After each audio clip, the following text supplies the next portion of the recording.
May intro, pasok! Ayan, mag-vlog tayo para may kwenta itong buhay ko. Ayun nga pala guys, nandito kami ngayon sa Poland, siyempre dito sa Krakow.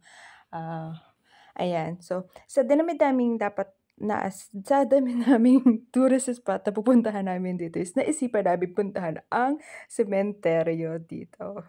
Ayan, kung nakikita niyo guys, nasa loob kami ng sementeryo, ayan.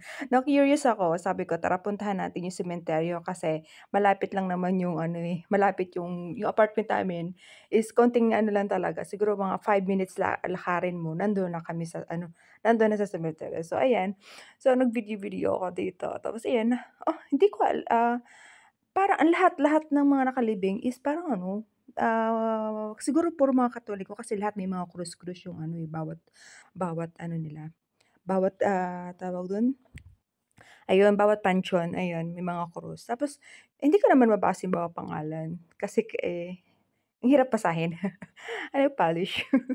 So ayan, ikot-ikot kami dito. So ang lawak pala ng ano nito guys, ang lawak ng sementeryo nila dito is ano, 5,000 hectares. So ayan, ang dakilang tsismosa, binisita ang sementeryo sa Krakow. So I hope guys you like my video. Salamat and God bless all.